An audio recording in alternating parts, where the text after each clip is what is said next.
Hi, and welcome to the Sallie Tomato YouTube channel. Here we teach tutorials and other creative videos to share inspiration.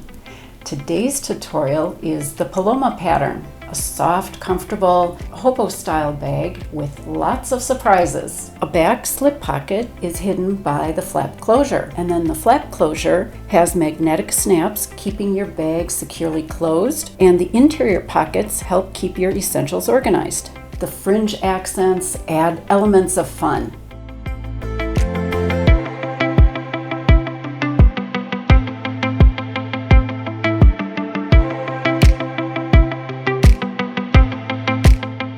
The name of our free-spirited bag is inspired by the fashion designer and successful businesswoman Paloma Picasso. Be sure to purchase the pattern. You can find the pattern and all the supplies for this project on our website, sallietomato.com, or you can request them from your local quilt shop. Please shop local whenever you can. The supplies and all the materials, even handy notions, are listed on the back of your pattern cover and the pattern corrections on our website for any updates. Gather your supplies and cut out all the pieces that you need. Remember, you can always pause the video as the steps progress. That way we can sew at your pace. Are you ready to get started? Let's begin. It may be helpful to label your pieces as you cut them by marking the name of each piece on the wrong side with a removable pen or chalk. There are also cutting layouts included in your pattern. From your main fabric, you'll need to cut 2 pieces A using your pattern, and again, refer to your cutting layouts, especially if you have a directional print in your fabric. And then you'll also need 1 piece B, and then we'll move on to the contrast fabric. There are several pieces here to cut. You'll need a flap front, flap back, the flap fringe, and then there is the pattern piece F for your zipper pocket accent. I'm going to hold this pattern piece and wait until a later step in our project. But then you'll need your pieces G and H for the shoulder strap. There's a top and a bottom. And then you'll need 2 pieces I for the shoulder strap fringe. And let's go on to the lining. Again, you'll use your pattern piece A to cut 2 interior panels, and then you'll have several pockets to cut out: the exterior slip pocket, an interior slip pocket, and then the interior zipper pocket pieces, a pocket A and a pocket B. Then you will need interfacing, especially if you're using lighter woven fabrics. I'm going to use my interfacing on my lining, and that will be cutting 2 pieces A of the interfacing, and this is an optional step. I'm cutting 1 piece for my flap, and then you'll also cut fleece, and that will be using the pattern piece A for your exterior panels. Our first step is to center and fuse the interfacing to the wrong side of the coordinating lining fabric piece A and main fabric piece B. With right sides up, align the bottom and side edges of each exterior fabric piece A over the fleece pieces A, and use basting spray or sewing clips or a combination to hold the layers together while you sew. First, baste a 1/4 inch from the bottom and side edges, and then I'd recommend basting just an 1/8 inch along the top curved edge. While you're sewing, you may find a Teflon foot or walking foot will help prevent the fabric from shifting. And now, after basting, you can trim away the excess fleece close to the seam allowance up to the stitching without snipping into the stitches, and then you'll repeat these same steps to attach the fleece to the main exterior piece B, that's your flap. And again, trim the excess fleece away from the seam allowance. The first surprise is the exterior slip pocket. Now, on the wrong side of the lining piece J, that's the exterior pocket, mark a vertical line centered in from the left short edge. Then you're going to mark a second vertical line in, again to the right, further in from that first line. And then you're going to mark horizontal lines parallel to each long edge between the vertical lines. Now, all these lines are going to create a box, and the measurement is listed and detailed installed in your pattern. So now with right sides together, center the marked pocket on one piece A exterior panel with the top corners meeting the piece A curved edge. You're going to pin in place, and then we'll go to the sewing machine and sew along the box that you've marked. And here's just a quick note: if you're using woven fabrics for your exterior panel, try reducing your stitch length to a 2.0 millimeter length to more accurately follow the marked box lines, especially at the corners. Using a small scissors or a seam ripper, carefully cut a vertical line through the center of the stitched box, stopping about a ½ inch from both ends. Then cut diagonally toward the stitched corners at each end. Make sure to cut through all the layers, but be careful to not cut through the stitching. Fold the pocket through the opening to the wrong side of your piece A, and then press in place from both sides, the wrong side and the right side of the exterior. And then you're going to top stitch an 1/8 inch from the box edges, just like I've done here. And on the wrong side of your exterior, fold the pocket so right sides are together, aligning the top and side edges, and your fold should be at the bottom of the pocket. And then pin those layers together along the sides. And then we're going to go to the sewing machine and move the exterior away from the pinned sides of the pocket and sew along the side edges of the pocket with 1/4 inch seam allowance. Now you're going to align and base the top edge of the pocket to the exterior, again just like you see I've done here, following the curved top edge of your exterior. And then trim the top edges of the pocket layers even with the exterior curved edge. When your pocket top edge is secured and trimmed, install one female half of the magnetic snap centered and just below the curved raw edge of piece A. And you're going to install that magnet through all the layers. And be sure to watch a video tutorial on our YouTube channel for installing this hardware. And one extra note, I do recommend fusing a little piece of interfacing over the back washer area of the magnetic snap. It's going to protect your lining fabric. The next surprise is the fringed flap that will conceal the exterior pocket and close the bag. First, you're going to mark a horizontal line down from the top short edge on the wrong side of your contrast piece E flap fringe. Cut the vertical lines spaced a 1/4 inch apart up to the ½ inch mark, just like I've done here. With contrast piece D, that's your flap back, wrong side up, mark a line in from one short end. Then position the top edge of your piece E that you just cut the fringe for, right side up and centered along that marked line. The fringe is going to extend beyond or below the flap edge, and hold those layers together with basting tape. Next, we're going to install each male half of the magnetic snap in the right side of piece D, centered and in from the fringe end and also in from the opposite short end. And as you'll notice on the wrong side of my piece D, I've added foam as well as covering the back of the magnetic snaps with fusible interfacing.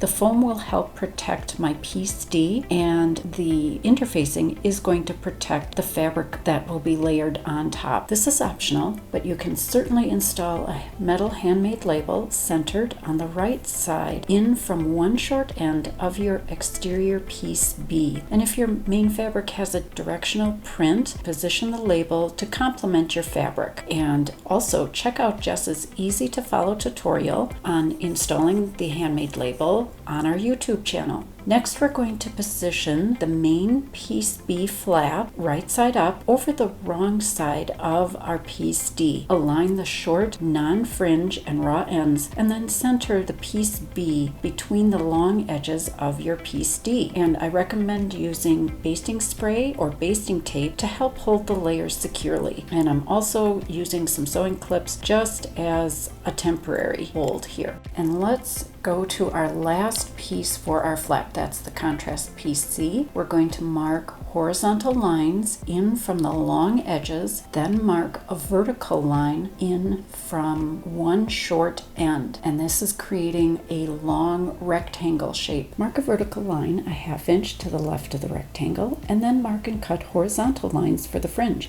Now your pattern is going to show the shorter horizontal line to the bottom of your rectangle, and then refer to cutting vertical fringe. While you're cutting, also cut out that rectangle. And this is where I am going to use this cutout piece to cut my piece F. That would be my zipper pocket accent. Place piece C right side up over the flap, aligning the top and side edges. So now the flap pieces, the C and the other pieces, are wrong sides together. Hold the layers together with basting tape and sewing clips. And I would recommend be generous with the basting tape. And then top stitch at the sewing machine along the long edges just above the fringe and the rectangle shape with an 1/8 inch allowance. I do like to start with the interior rectangle shape. That way I know all the layers are going to be caught. So stitch slowly, take your time. Now with right sides up, center the short, straight edge of the flap at the bottom edge of your piece A exterior back that has the slip pocket in it. Then baste in place with a 1/4 inch allowance, and we can move on to preparing the exterior front. All we need to do is install the remaining female half of the magnetic snap centered and below the curved draw edge of the remaining exterior fabric, piece A. That will be your bag front. Another surprise is the roomy interior pockets. Let's start with the zipper pocket. First, we're going to mark the placement for our zipper in the lining. This will be marking one lining fabric piece A for your interior. Mark horizontal lines spaced up from the bottom edge. You'll have 2 horizontal lines. Follow your pattern for the exact measurements, and then you'll want to mark center, and I just put 2 little lines just to indicate center, and then mark short vertical lines measuring from the center point. So these lines are going to create a zipper placement box, and the measurements are detailed right in your pattern. You're going to cut out the box and then follow your pattern to attach the zipper pocket. And for a more detailed video, be sure to watch our Sachi tutorial on our YouTube channel, but following the Paloma pattern measurements as you go along. So let's get that zipper pocket assembled, and we'll finish up the zipper pocket by sewing the pocket pieces together along the right side edge with a 1/4 inch seam allowance, and you'll repeat the same for the left side edge, moving the main lining piece out of the way as you sew, and leave that bottom edge unsewn. We'll use it for turning the bag at the end of the project, and then remember to unzip the zipper. And now we can move on to making and attaching the slip pocket.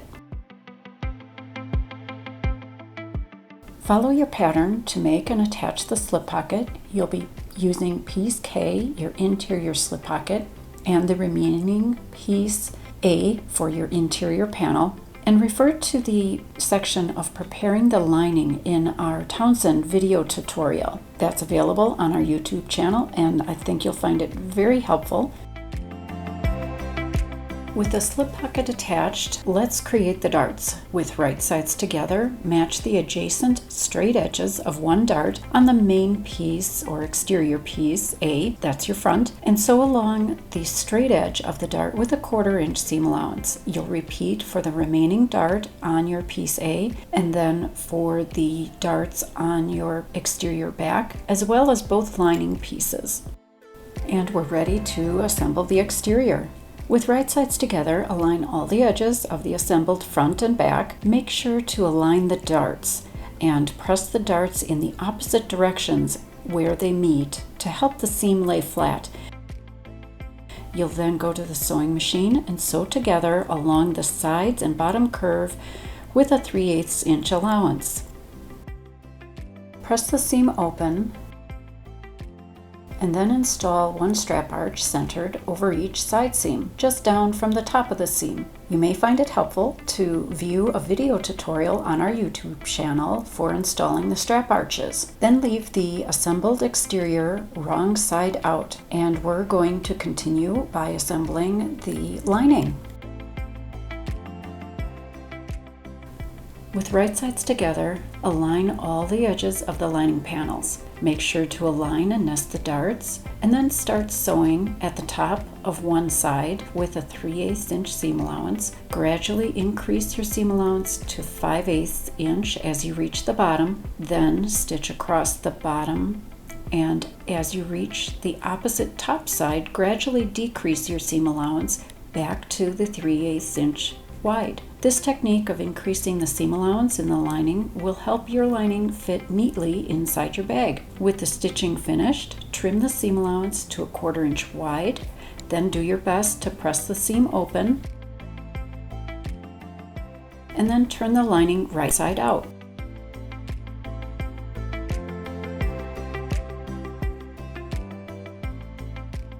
With right sides together, put the lining inside the exterior, aligning the top edge and the side seams. Use sewing clips or pins around the top edge, holding them together, and then sew the entire top edge with a 1/4 inch seam allowance. Make sure as you're sewing that the flap is down away from the top edge, and also sew carefully as you're approaching the hardware. Turn your bag right side out by pushing the exterior and lining through the unsewn interior pocket, gently shaping all the curves. Then top stitch or hand sew the opening in the pocket closed with an 1/8 inch seam. Gently roll the lining down into the exterior. Give it a good press, and also I'm going to add more sewing clips around the top edge. And then we'll head over to the sewing machine and top stitch just a 1/4 inch from the top edge. One last surprise is making the shoulder strap with some great fringe. While I'm at the sewing machine, I'm going to join the contrast pieces G, those are the pieces for the top strap, by placing the short ends right sides together and perpendicular to each other, overlapping the ends, and then sew a diagonal seam from corner to corner. Now the instructions say to trim the seam allowance, but I like to top stitch when the seam allowance hasn't been trimmed yet. It gives me a little extra to work with. So press the seam open, and then I'm going to top stitch an 1/8 inch from each side of the seam, and then trim the excess seam allowance.